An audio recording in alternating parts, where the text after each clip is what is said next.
Hi,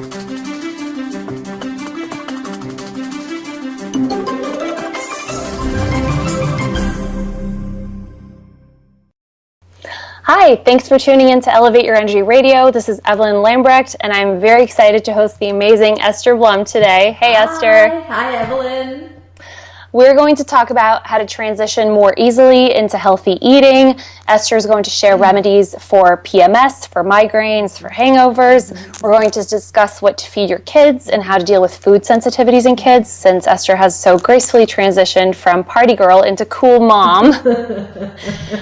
So this is the 40th show, and a year ago this Friday I recorded my first episode with Dr. Sarah Gottfried. Oh my I'd be God. so happy. Yeah, it's crazy. That is so freaking cool. So I'd be really happy if you followed Elevate Your Energy on Facebook. It's facebook.com/elevateyourenergy, and download the 5 Days to More Energy guide on my website. That's elevateyourenergy.com.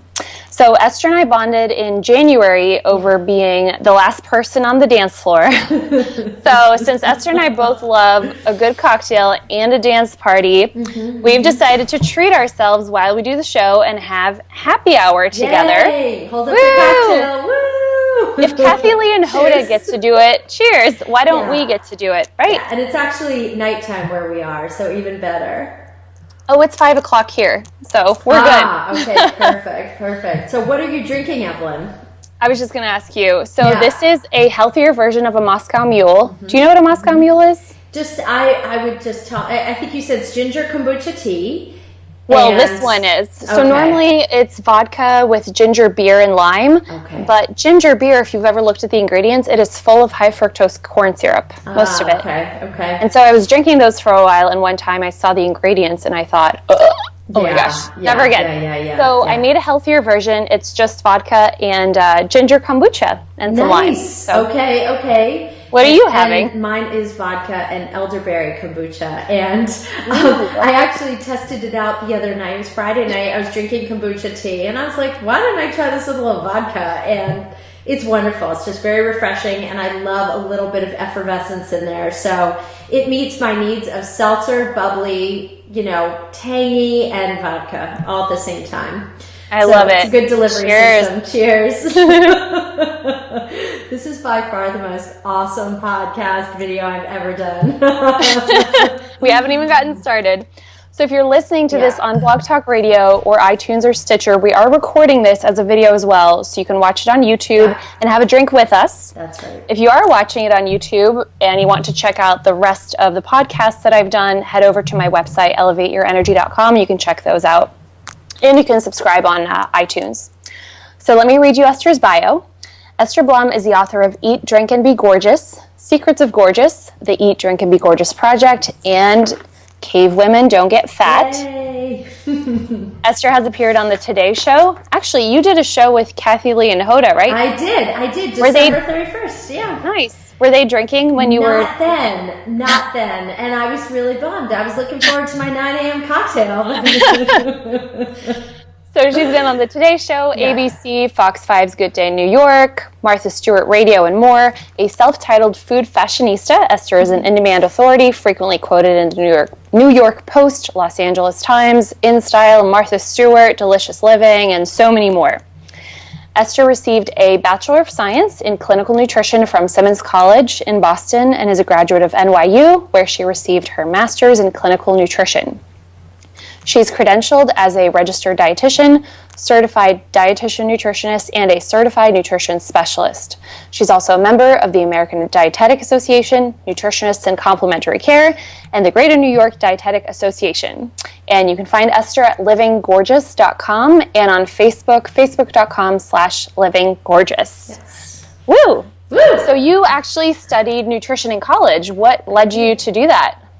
I grew up in a family of doctors. My grandfather practiced medicine till he was 95 and a half. He did surgery till he was 80, and then he did his art full time when he died at 105 and a half. So longevity. He was one of the first graduating classes of NYU in 1921. And he was an ENT. He took my tonsils out in his Brooklyn home.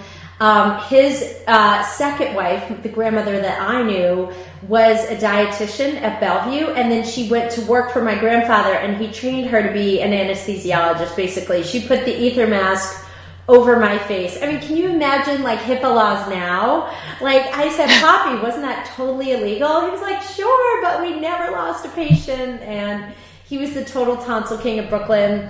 And That's my father, so funny. It's so funny. My father's a retired dermatologist. My mother was a nurse. So I was always around medical people, but I knew I didn't want to go to med school. Physics was really my Achilles heel.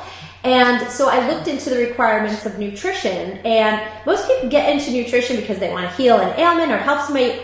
I just truly like the academic requirements, and I knew the hours would be super flexible, and I could set up a private practice and kind of work around, you know, other things in my life. So it actually ended up suiting me very well, and I've used it, you know, throughout life to help so many people. So that's been a blessing. But nice. You know, undergrad and graduate, I came out of a pure clinical nutrition track and had no idea how to use vitamins, how to use herbs, how to really treat true medical conditions other than just, you know, the low-fat, high-carb diet. So about 5 years in, I was working cardiology units at Beth Israel in New York, and about 5 years in, a holistic nutrition course with Robert Crahan and Linda Lazat, and learned how to use true diet therapy and supplements and herbs, nutrients and herbs, to treat all types of medical conditions. And so after I trained with them, within a year, I was out of the hospital, I was in private practice, and I have never looked back for a millisecond.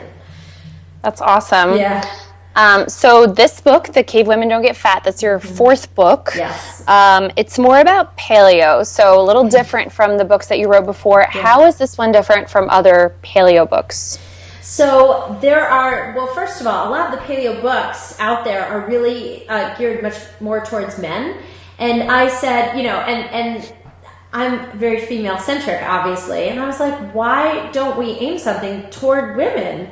We really, you know, I think a lot of women see paleo and they think it's just for CrossFitters and meat-loving men, and they really shy away from it. And women naturally, in my practice, I don't know what you've seen in your practice, Evelyne, but I just don't see women downing huge amounts of protein. The women who I do tend to be more bodybuilder types or strength coaches. So I really want to empower and educate women on how to really optimize their protein intake, how to balance their hormones, and how to find their own unique carbohydrate tolerance. Because, you know, a paleo diet can be, there are populations that eat 90% sweet potatoes, and there are populations that eat 90% of meat, fat, and blood, and both fall under the paleo umbrella.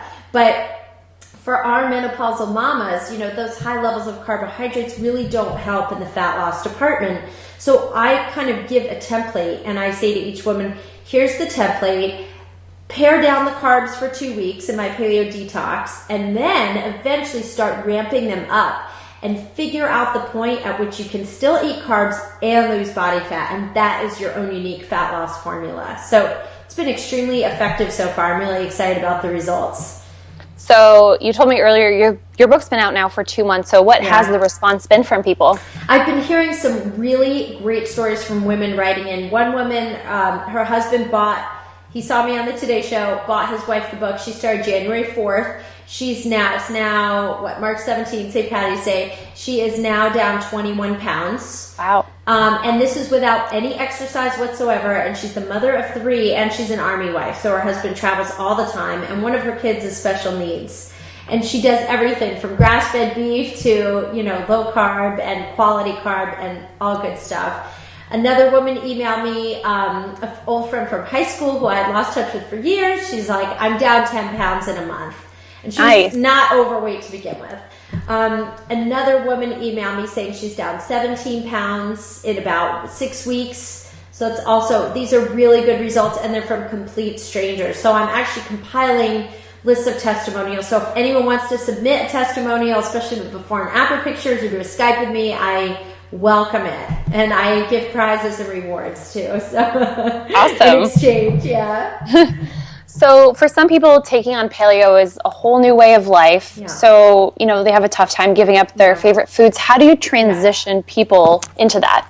So when somebody has never been on a paleo diet, it can be very daunting to say, oh my God, I have to change all these things and give up all these things. And I really like adding things in first. So I say, just start with breakfast. Just have a paleo breakfast. Just make a switch from that bowl of cereal or bagel with cream cheese and coffee to having some smoked salmon with avocado and tomato, having some leftover steak or a burger in the morning with some raspberries and almonds or pecans.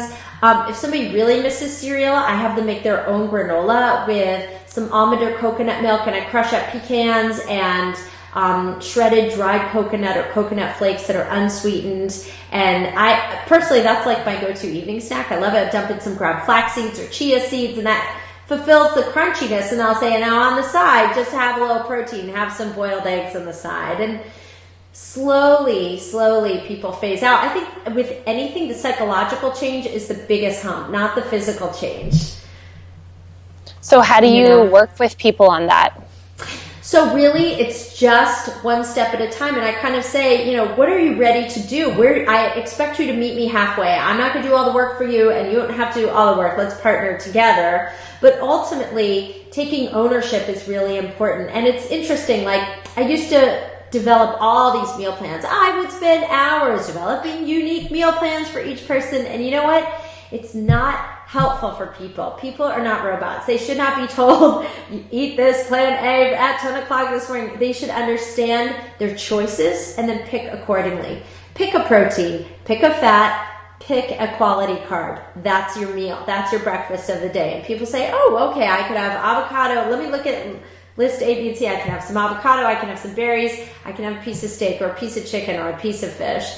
And once people understand that they don't have to eat breakfast foods just because it's 9, so-called breakfast foods, just because it's 9 in the morning, that just opens up a wide variety of choices. Like my best friend, I used to think she was nuts in high school. She would eat hamburgers for breakfast. I was like, dude, like there I am chomping my cereal, and, I'm the one with acne breakouts, and, she's like bopping along, happy, never bloated, and I was bloated. It's like, it's amazing when I look back at just how differently I could have eaten, how it affected my life so differently. Yeah. Well, I wonder if, where were her hamburgers from? Like McDonald's? Probably not, right? No. Her mom cooked like bacon and eggs every single morning. And I grew up in this Jewish kosher home, so bacon was like the Antichrist in my home. So I would go to her house and swipe all the pork. I was like, woo, best Jew ever. And I loved it. I was so happy. And her mom used real butter, and we had margarine in my house, and it was like torture. So that's funny. Yes. So as I was reading your book, I highlighted a few things. I'm going to ask you about those. What are some of the best foods for burning fat? Great question. When you're trying to burn fat, you want to turn on your thyroid function, you want to support your adrenals, and you want to turn on the genes that burn fat and turn off the foods that store it. So fish oil is my number one. Fish oil and coconut oil, okay? Fish oil has omega-3s, which turn on the genes that burn fat, turn off the genes that store it. Coconut oil has CLA, which facilitates fat burning in the body. Red meat, especially if it's pastured, has L-carnitine. Carnitine is a nutrient that acts like a forklift. It picks up fatty acids, it dumps them in the furnace of the cell, also known as the mitochondria, where it's burned for energy. Okay? What foods are going to stall your fat loss efforts? Flour foods, Homer Simpson foods, donuts, cronuts, croissants, cereal, bagels, anything white, anything flour. If you want to get rid of the rolls from your waist, you have to get rid of the rolls from your diet. And all of these foods tend to spike up your insulin levels in your bloodstream, and it signals your body to store those excess calories as fat. Not to mention, if you are a person who is having cravings at 4 p.m., you have no business eating starch for breakfast anyway. That is a sure sign you need to eat more protein. You're releasing too much cortisol and insulin in the morning as a result of your high starch meal, and you need to just have a couple boiled eggs and a banana instead, and you will be 10 times better off. Mm-hmm. So you said in the book that, sorry, go ahead. Oh no, I was just gonna say, it's really simple. People say, what should I eat? And they worry about the ratio of micronutrients and macronutrients. I'm like, just eat whole food. The rest will take care of itself. You really, when I just wean people off junk and just replace it with whole food, that is enough to light the metabolic spark. It's pretty amazing. Absolutely. And you said that the number one thing we can do for our health is to manage our hormones so that they're doing their job. How do we do that? Okay. So hormones, I kind of take a 3-tiered approach to this, and I can't take credit for all my knowledge on hormones. A wonderful naturopath, Jay Tita of Metabolic Effect, really kind of took me under his wing and really sorted out the hormonal piece for me. And so the hormonal piece, you first have a foundation. You have to manage insulin and cortisol. And this is stress and blood sugar. Okay, they're basically a seesaw. Okay, and you have to manage those two, or else you won't make a dent in the other hormones I'm going to talk about later on. So cortisol rises when our stress levels are too high. They rise when we skip meals. They rise when we're, spending late nights in front of the computer, all lit up, when our body should be shutting down. Okay, insulin is a hormone that can either store fat or build muscle, depending on when you spike it.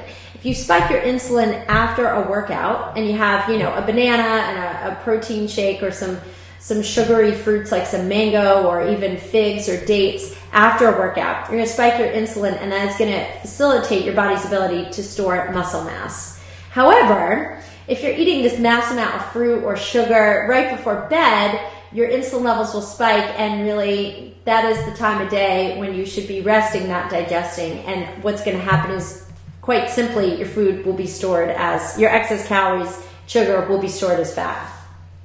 So insulin and cortisol, it's really important to manage your stress. It's important, especially if you're apple-shaped, it's really important not to skip meals. If you tend to store your weight around your midsection, that will also drive your cortisol up. So eat within an hour of waking up, eat at regular intervals, save your sweet fruit for after your workout. Don't drink too much coffee, which also raises your cortisol levels. Try and drink your coffee right before a workout. All of these things can really make a big difference in your stress management and your storing and your fat storage in your body. Second of all, there's the mighty thyroid and adrenal hormones. And again, these two, the basics that you need to know, you don't need to know all the biochemistry. What you do need to know is that the thyroid pretty much is the dominatrix of a woman's body, and the adrenals will pick up the slack if the thyroid's down. Okay, the two really talk to each other. At the end of the day, again, it boils down to the food we eat, because protein really supports both adrenal and thyroid function. And I'm talking about animal protein here. There is a tremendous amount of research. If you ever read The Whole Soy Story by Kayla Daniel, you will see thousands of research studies on the detrimental effects of processed soy on the thyroid, and large amounts of processed soy on the thyroid. Okay, fermented soy you can have as a condiment, never as a mainstay. So we want to eat quality animal proteins throughout the day. We want to control our stress. We want to be in bed before 11 p.m. when all the adrenal recovery and repair on the body takes place. Ideally, lights out by 10 if you can swing it. Again, so what we've talked about is insulin and cortisol, thyroid and adrenals, which again really rule the roost when it comes to hormones. And then there's estrogen and progesterone. So what we have at the top. So what we have is we have this hierarchy of hormones, and often in modern medicine, I'm sure you see this, Evelyne, too, everyone tries to kind of get around that. They say, I don't need to make lifestyle changes. I'm just going to take the pill. My estrogen and progesterone are totally out of whack. So what I'm going to do is take some more oral synthetic hormones, or even use bioidentical hormone replacement therapy.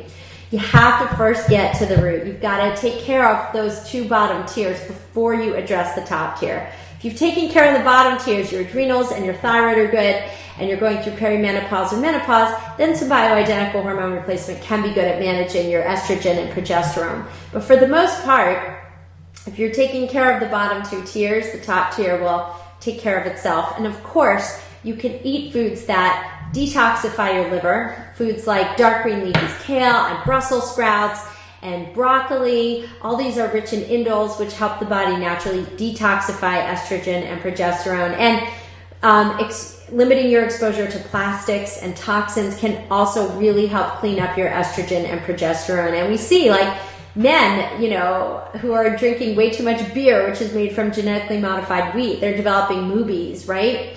Male boobs, right? And kids are developing sexual maturity at a much younger age. Girls are starting their menses at a much younger age. We're seeing fertility problems. You know, all of these are a sign that our bodies are under too much stress right now, too much modern day stress, and we're not eating enough nutrients to detox, green nutrients in particular, green vegetables, to detoxify these hormones. And as a result, we have all these imbalances going on. A long-winded answer. No, it's great. Take a drink. You should serve it. If you insist.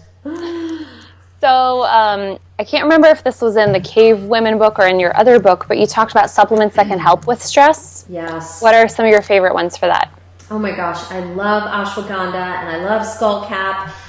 These are adaptogenic herbs, which means they don't take away your stress. They reduce your body's reaction to stress. Okay, these are nervines. I also love brain biochemistry nutrients. My head has a tremendous amount of chatter at night, and I take a lot of 5-HTP. I take some melatonin, and 5-HTP can help with it's 5-hydroxytryptophan. This can help raise dopamine levels and GABA levels as well in the brain, which are very calming. They're not excitatory. I also love to take to put some lavender oil on my pillows at night, and to meditate before bed too. These are all great ways, because supplements are great, but if you can do it just through meditation, do it through meditation. You know, think of just some real basic lifestyles, like turn off the TV and read a book at night. Soak in a lavender salt bath before bed. You know, all these are just really simple ways that you can change your life. There's also a great tea I love. It's called Yogi Sleepy Time Tea, and I call it like herbal Xanax. It's just, you can soak up to 3 bags at a time, and you can even chug it all day if you're under a lot of stress. And your sleep will really be reflective not only of your stress before bed, but of your stress all day long. Do you ever use the organic India Tulsi tea? Yeah, that's my favorite. That's your favorite for unwinding? Yeah, or for just during the day for stress, because holy basil that's my favorite adaptogen. Yes, holy basil. Thank you. Yes, I got off track. Yes, so the Tulsi tea is really fantastic. I'm gonna have to try that.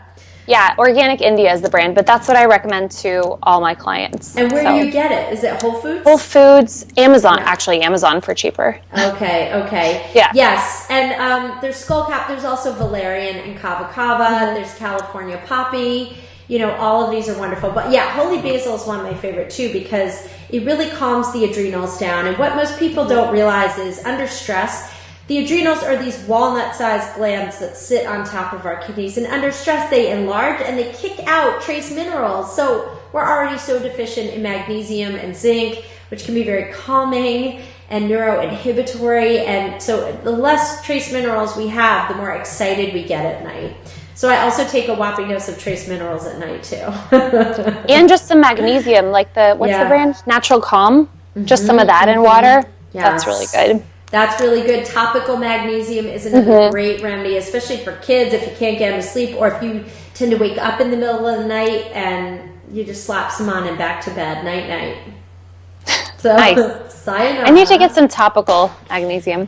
Yes. What do you typically eat for breakfast, lunch, and dinner? Okay, so I try to rotate my proteins. Right now I'm actually taking a break from eggs because I know I overate them and became too sensitive. So I rotate. I have different protein shakes. I'll rotate whey. I do have some pea protein because I don't want to only do whey, even though pea is not strictly dairy. Pea is not strictly paleo, but I do tolerate it well. And so I'll make a smoothie with that, with some spirulina powder. I put cocoa powder in there. I may or may not put fruit in there. I'll do almond or coconut milk in there, and I'll put coconut oil in there. And it's just delicious. It's chocolatey, it's green. I call it like my green dinosaur smoothie. Sometimes I'll throw in a handful of spinach as well. It just depends how I'm feeling that day. Other days I'll have salmon. I love poached salmon, or I crack open a can of Vital Choice wild Alaskan salmon, and I have lots of avocado, or I have nuts and seeds, or I have berries. Those are kind of my go-to breakfasts. After a workout, I may pound down a steak, but before workouts, I keep it, just easier to digest proteins for me. Yeah. Nice. Yeah. So before we move on to talking about your next book, or your older book, Eat, Drink, and Be Gorgeous, you have a program that you just launched, right? I do. Tell us a little more about that. Okay, so I've been filming all day today, which made getting camera ready very easy. So I have an 8-week program that launches May 13th. It's called the Paleo Chic Program, and it is an 8-week online program to coach you through my whole book. And you may think, well, I read the book, I'm fine, I have my information. There is so much more information in this online program, and I've put together so many videos on mindset and balance and talking about supplements. And today we were filming on, oh my gosh, we were filming on so many things. I can't even remember anymore. It's like hours of videos and talking. And then I have a monthly program, which is called Club Gorgeous. And that is a forum to share information. It is a club built by you, for you. I take everybody's questions and I make an entire video series on it. And that is super fun because it's like somebody sends in a question and then they get a whole video made on it just for them. So, and it's really a place to gain support, gain recipes, gain workouts.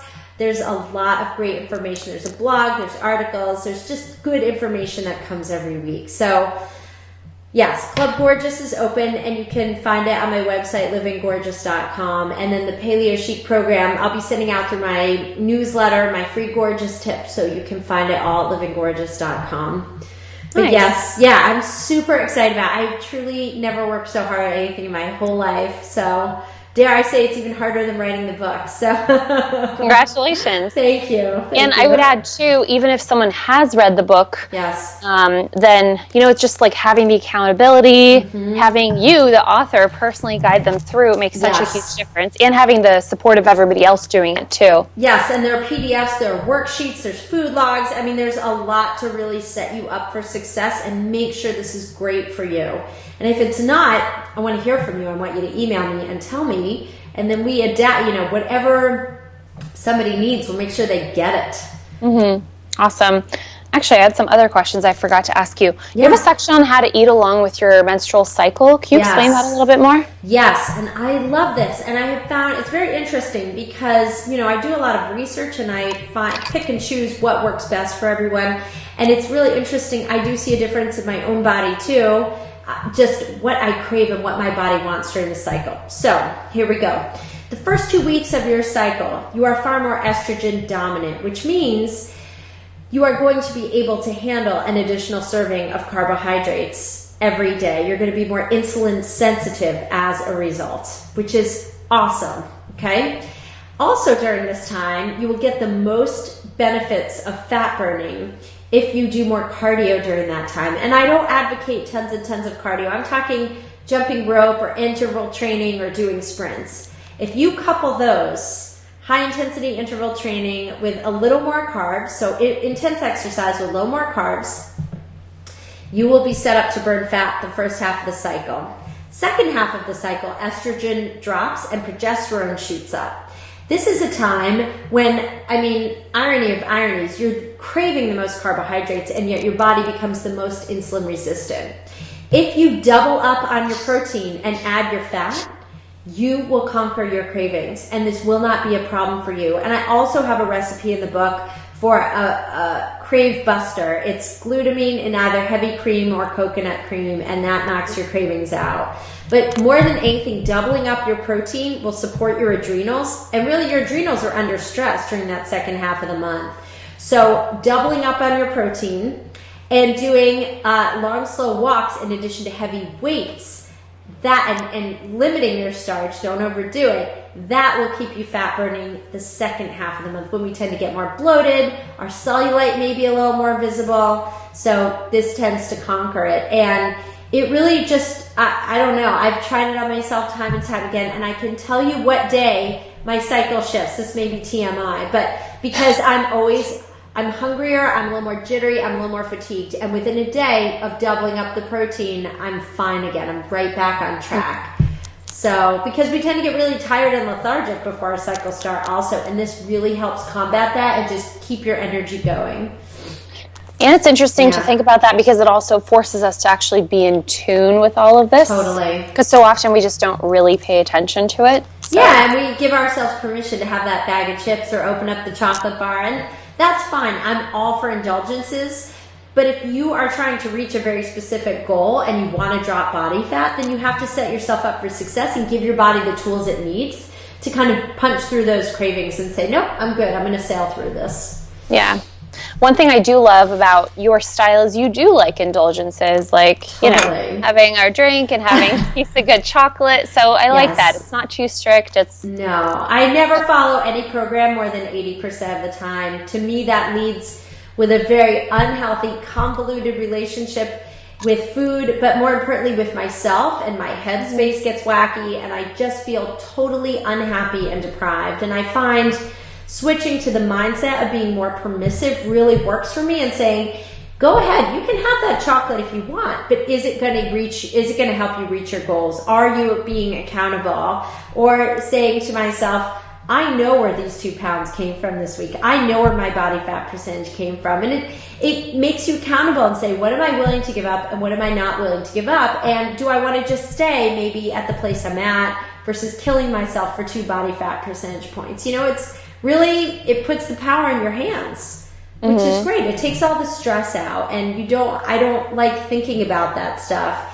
And we now know that dieters have chronically elevated cortisol levels, and it's really no surprise because filling your head up with all that negative self-talk and self-sabotage is a recipe for stress. I mean, it's really not fun. I like to be fun. Fun is my wheelhouse, so. Woo! This is why we're friends. So, we still have half an hour to go. Keep it together. No, this is my teeny, I promise. So you're not a fan of going too low carb. What are your thoughts on intermittent fasting and ketosis for women? I've never tried it, but I'm apprehensive to go there for many reasons. Yes, if you tend to store fat, if you have a muffin top, this is going to backfire for you because that is going to raise your cortisol levels and you will not do well with intermittent fasting. I looked at a lot of research studies on intermittent fasting when I was writing Cave Women Don't Get Fat.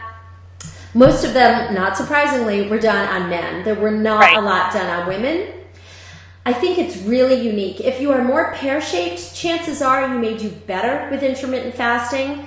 I say experiment. For those of you who don't know what intermittent fasting is, it's eating your day's worth of calories in a shorter window of time. So you have a longer period with an empty stomach.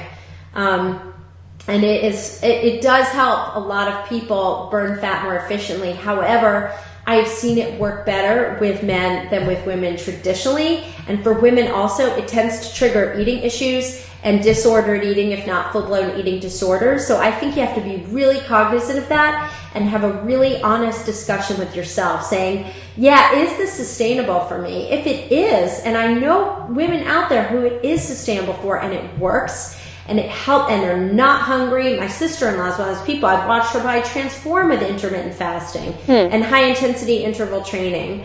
For me, no way. I will be grouchy, grumpy. I have weak adrenals. I do not do well with intermittent fasting at all. I'm hypoglycemic. So you really have to experiment. Try it for a day or two. If you immediately feel hungry, no, it's not for you. I wonder how women do it with premenstrual syndrome. I really do. But the other thing is, interestingly enough, when I started out in practice, I mean, I've been doing this for 20 years now, and I really only see 2 women do well in ketosis on the Atkins diet. Most women I see, they never make it that far. It just does a number on the body, and we now know that too low carb for too long can really give you a whopping case of metabolic damage, and we don't want to do that at all. We have enough to deal with in our lives. I don't want to, have that rear its ugly head. Right. So let's talk about Eat, Drink, and Be Gorgeous, which you wrote in 2007. Very different from your paleo book. What was the original intent behind writing that one? Oh my God. Sex and the City and Carrie Bradshaw were like full on.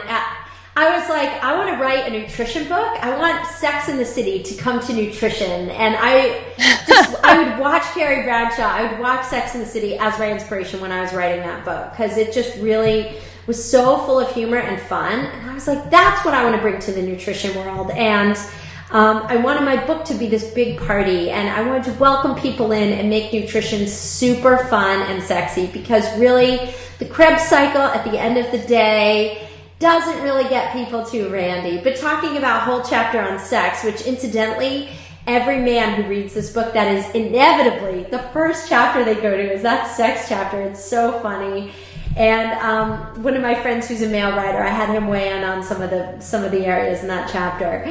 So I just wanted to make it really accessible and fun and sexy. And it was deliberately the no diet book. So when I go to Amazon, I read my reviews, and they're like, this is not a diet book, this is a terrible diet book. And it's like, you're missing the point. The point is, it's not supposed to be a diet book. It's all about achieving a healthy relationship with food, having balance in your life. If you're having a shot of vodka at night, have a shot of wheatgrass in the morning, and really just pure balance and fun. And that was it. I wasn't even, I focused on gluten-free in that book, but I was by no means paleo. The thought of a diet book at that time horrified me. I just refused to go there.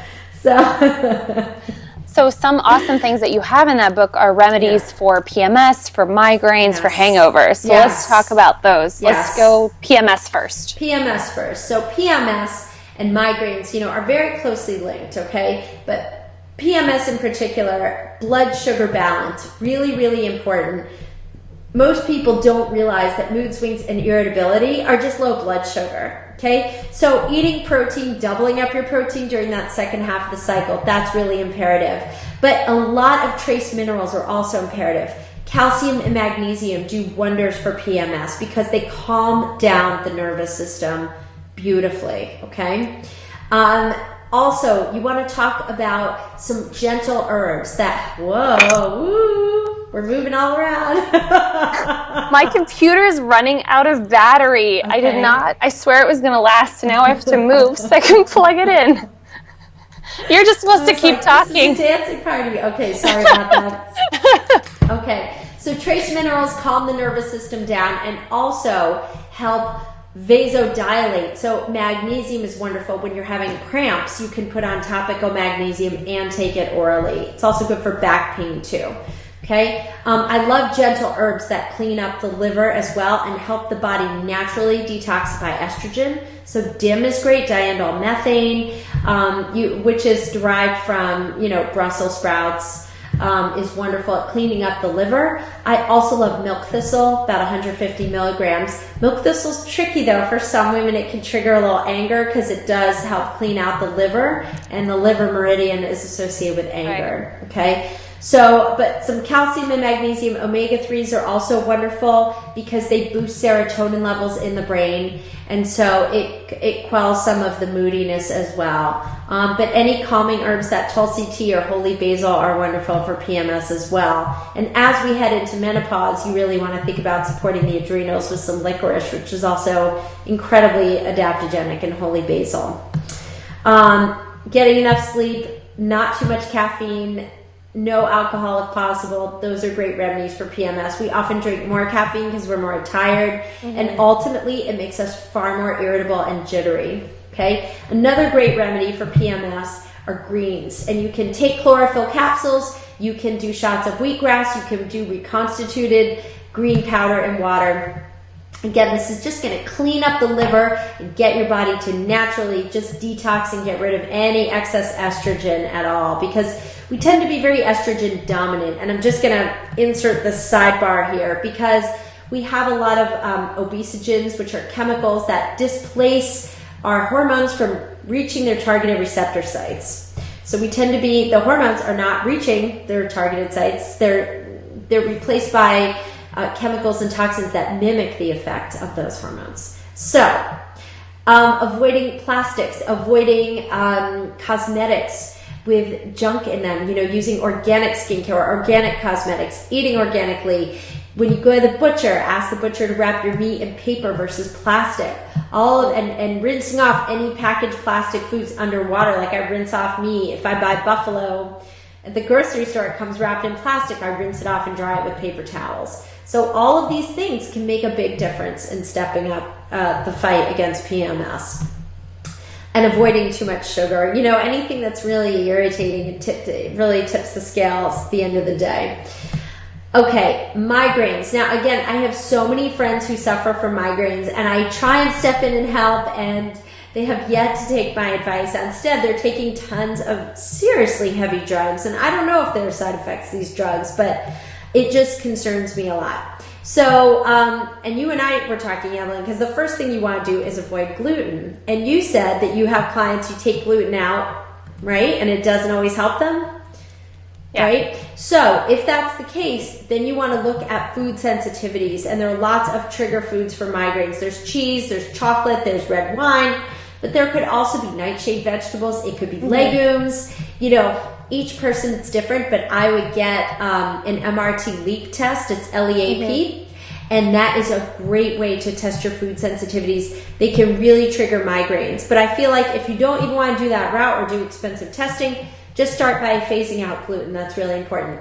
You also want to make sure your blood sugar are stable. A lot of women get migraines right before their periods because their blood sugar is not stable, their adrenals are kind of cooked, or their stress is a little higher.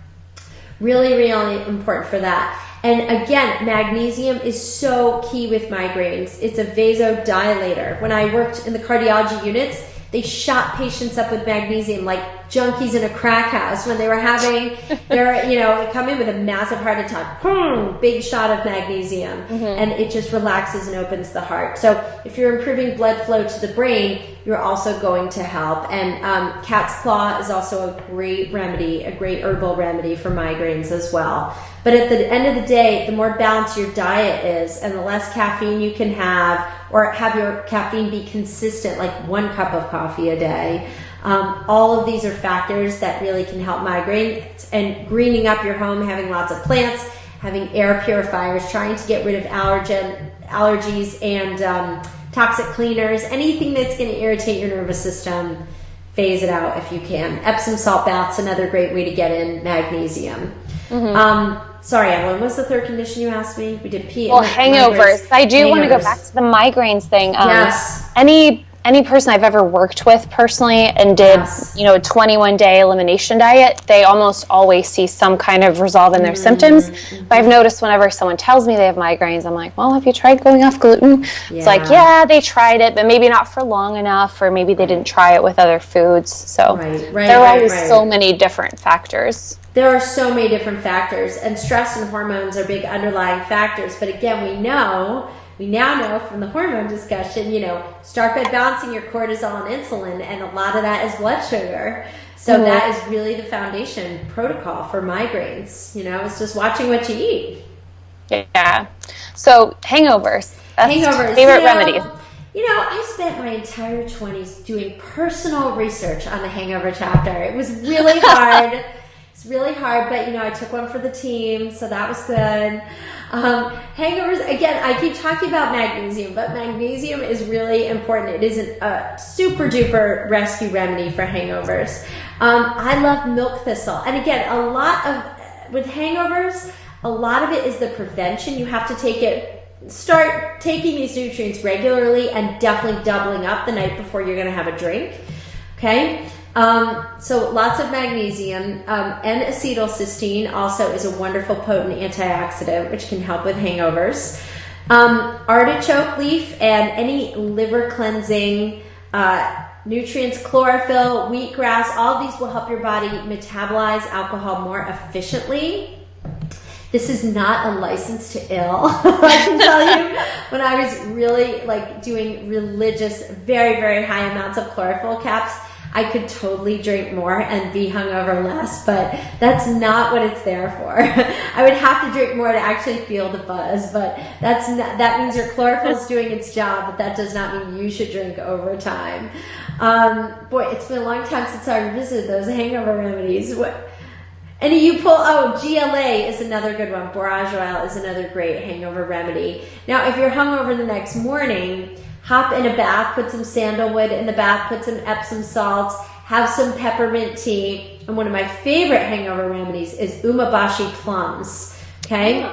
Umeboshi plums and hot lemon tea. So umeboshi plums the worse they taste for you, the more you need them. They totally alkalinize the body and they reestablish balance. So, if you've had an umeboshi plum, for me, they're very salty. For other people, not so much. Have you had them, Evelyn?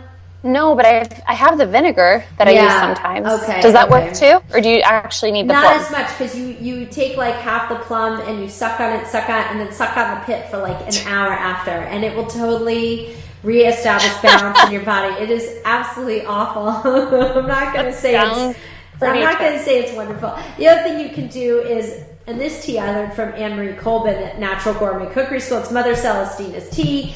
Cut a lemon in half, an organic lemon, and you boil half the lemon in water, and then you squeeze the other half lemon juice in the water, and then you drink it. Because lemon, again, cleans out the liver, gets the bile salts flowing.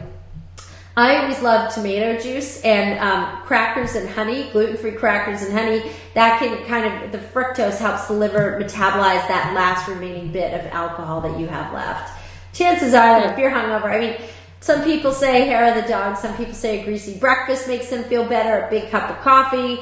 I think, drinking tons of water in between each drink, and then when you get home, you chug tons of water. That, to me, is like the most basic, easy remedy. The key is remembering to do it. Right. Yeah. I'll tell you what has helped me, and I've given this to several friends, and please. I gave it to my roommate recently, and I know, within 10 minutes, she was like, wow, I feel really good. So I use Thorne Research. I use their detox nutrient packets. So it has a bunch of different, it has 3 different supplements in it, but it has a lot of the ingredients you talked about, all the liver cleansing ones, the N-acetylcysteine, the milk thistle, all of those. But then I also do coenzyme Q10, and then just a basic B complex just to replenish the Bs, that's the alcohol. Yes. Yeah. Thank you. And vitamin C also is really good too. It's just a great antioxidant. Kind of quenches those inflammatory fires that get ignited when we drink too much alcohol. So don't overdo it. Don't overdrink. It's not doing you any favors. And as we age, it gives you a ton of wrinkles. So you really got to be good to your skin through good nutrition. Sorry. What are the best drinks so you can still look and feel good the next day? Yeah, well, in addition to what we're drinking over here. Yeah, right? The kombucha. Although the alcohol might kill off some of the probiotics in the kombucha, but I love, I do love drinks with antioxidants or probiotics, like a green tea teeny. You could brew some green tea and throw a little vodka in there. I love clear alcohols. They don't have the cogeners in them, which can cause hangovers. So just a simple vodka on the rocks, or vodka club soda, or gin. I love gin because it's juniper berries. That is a gluten-free food. Even though most alcohols are gluten-free just by the distillation process, there are truly gluten-free vodkas. But some of them are made from corn, which can be more allergenic. So, if you're drinking vodka, try maybe a potato vodka, or there's Chopin, which is made from grapes. You have to experiment with what feels good for you. But of course, I do love, as a whole, I love red wine because, especially Spanish wines, because those grapes are grown so high up in the mountains that they have a very thick skin, and the thicker skin has great concentrations of antioxidants to protect the fruit within, and one in particular is resveratrol. So I think red wine is such great food, but it is food. Listen to me. It's a food group. It's a food group. A red wine, it's not only high in antioxidants, but for some people, if they tend to be yeasty or sinus congestion-y, they can't handle the yeast in the wine and they get very stuffy. So notice I'm not really talking about beer. Beer does have some health benefits, and I was on a running team in New York, and we drank so much beer. But, at the end of the day, it's tons of wheat, and it's gluten, and again, it can really alter your estrogen levels. So any alcohol will alter your hormone levels if you drink too much of it. But wheat in particular, wheat beer can be especially problematic for people. So I say go for a clear alcohol, or if you like bourbon or scotch, just get some bourbon or scotch on the rocks. Kind of keep it clean and simple. Don't mix it with all the sugary junk. What are some of the best foods to eat for healthy skin? This is one of my favorite topics to talk about. Wild Alaskan salmon is my go-to girl. It is beauty and brains, okay? It is so wonderful. First of all, it has the pink color that salmon have are derived from astaxanthin, and this is the red algae that salmon and pink flamingos and lobster and crabs and shrimp all eat. Give them their wonderful pink color. Okay, astaxanthin, when we consume it internally, it provides us with an SPF of 5. So it enables you to stay in the sun with less oxidative damage to your skin and less free radical damage to your skin. It also contains DMAE. This is dimethylaminoethanol. This is a neurotransmitter, so it actually wakes up the brain, stimulates those neurotransmitters. They start talking to each other. We start thinking more actively. We're alert and awake. And it also actually releases acetylcholine, so it contracts and tones the muscles under our skin. And what makes us look old is not wrinkles, it's the loss of contours in our face. And I love to use Sophia Loren as such a stunning role model because she has these gorgeous contours to her face, but she still has wrinkles and she looks stunning. Or Diane von Furstenberg to me is so beautiful as, you know, a more mature woman. Or Helen Mirren, they all have wrinkles, but they have contours. Or Meryl Streep, get my drift. So it has astaxanthin, it has DMAE, it also has 600 IUs of vitamin D in a 6-ounce portion of salmon, and it contains about 2 teaspoons of the beautiful, precious omega-3 fats, which are antidepressant, anti-inflammatory, fat-burning, heart-healthy, a million things. They are the panacea for everything. So I do love omega-3s for that, and wild Alaskan salmon. I love berries too because berries are anti-inflammatory. They quench a lot of the redness that we get in our skin. And for years, I worked with Dr. Perricone for about 4.5 years, and we saw so much rosacea and acne. So your skin is basically, think of your skin as like your intestines turned inside out. You can tell a lot about someone's gut health by the quality of their skin. So I do recommend probiotic foods. Now, yogurt is not particularly paleo, but if you can tolerate some sheep's milk yogurt or goat's yogurt or even Greek yogurt from organic cows, organically raised cows, those do have some probiotics. If not, you can take a probiotic supplement, or you can drink kombucha tea, or you can eat fermented foods like sauerkraut and pickles that are truly fermented, or kimchi, not just soaked in vinegar. That's not truly fermented. All of those probiotic foods are wonderful for your skin. Also, quality fats. We want to make sure we're steering clear of all hydrogenated and trans fats because those literally pull the good fats out of our body. And if you're somebody who's been downing Twinkies and Ho-Hos, or even just crackers or breads with hydrogenated oils, it can take your body up to 2 years to displace those bad fats at the cellular level. So you really want to make sure you're getting in quality fats. And coconut oil, olive oil, real butter if you can tolerate dairy, nuts and seeds, things as nature intended them to be. All of those quench our inflammatory fires. So, and last but not least, I'll just say bone broth, because bone broth is so rich in collagen, and collagen is such an important structural component of our skin. So I really love bone broth for beautiful skin and healing inflammation.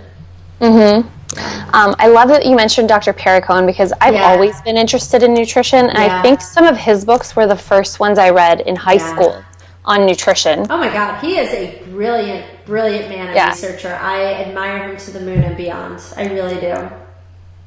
Yeah. Go ahead. I already finished mine because you were No. So one more thing before we wrap up. So you're not a party animal anymore like you were in your 20s. You're a mom. That's just not sustainable. Oh my God. So I don't have kids yet. Thank goodness. So let's talk about nutrition for kids. So I know that you have a son, and most people think that when you're feeding your kids, you have to feed them totally different foods, like kid foods. And you also mentioned to me that your son had some food sensitivities or allergies. Can you talk a little bit more about that? Yes. Well, first of all, my tagline is you can't grow a brain on Twinkies. And, the whole kids menu concept, I feel like that is such an American thing, because you can go to Europe and the kids are eating what the parents are eating in Spain, in France, and Italy. And of course, they're all eating at, 11 o'clock at night and everything's fine and grand. But the point is that your kids are going to eat what you eat and what you eat, because often kids eat off your plate and kids want to try what you're trying.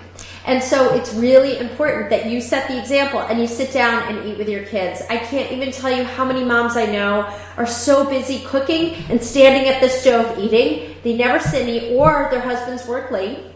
And so they wait and eat with their husbands, but they're not eating with their kids. And I say, try and have at least a salad. Sit and eat with your kids, because they're going to monitor your behaviors, and they're going to model themselves after your behaviors. There is no way I can get my kid to eat a salmon burger if I am not eating it myself.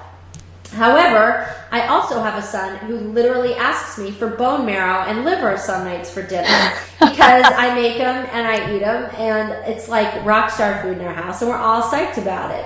So, my son, Ben, has gluten and dairy allergies and sensitivities to eggs. I really have to be careful he doesn't have them more than a couple times a week. And there was a long period where he didn't have any eggs at all. But having them back in his diet has made life a lot easier, I will say. But I'm pretty much gluten and dairy free too. So again, it's not an issue. So tonight we had some quinoa, we had buffalo burgers, and we had green beans with butter and some sesame seed sprinkle on top. And we made our own relish just by cutting up, there are these artisanal pickles we get at our butcher, and onions. And that was our relish, and we do some organic ketchup. I have not done homemade ketchup yet. But I think, on the whole, it's really important to just teach your kids whole foods.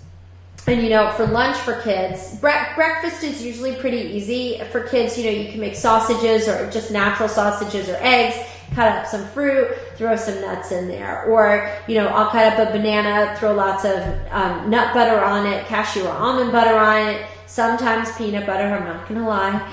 And, or we do like protein smoothies in the morning. That's another really great, easy way. And I get in all his probiotics and zinc. And if he's got a cold, I'll dump some silver in there.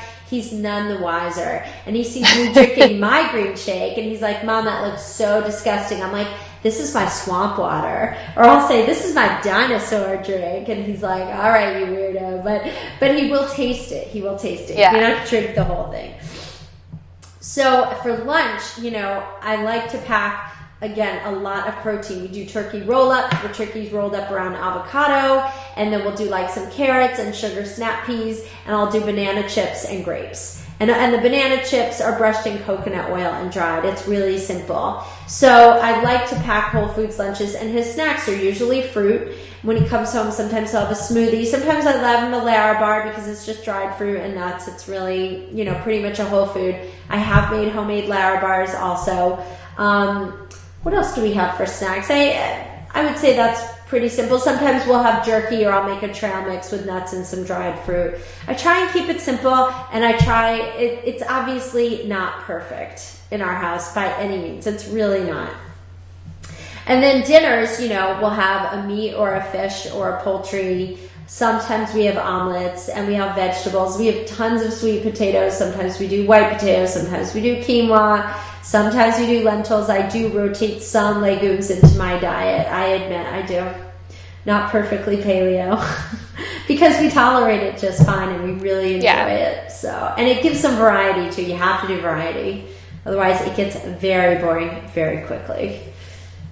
So nice. Yeah, easy, straightforward. That sounds really good. Yeah, and I'll just say this too, like, I do watch other kids eat, I just kind of observe, like, what other parents feed their kids. Their foods are always brown when we go out to dinner. It's chicken nuggets, french fries, anything breaded and fried, and my son's the one eating the steak and mashed potatoes and green beans, and the parents are like, whoa. And, parents always think because I'm a nutritionist, that's why my kid eats healthy.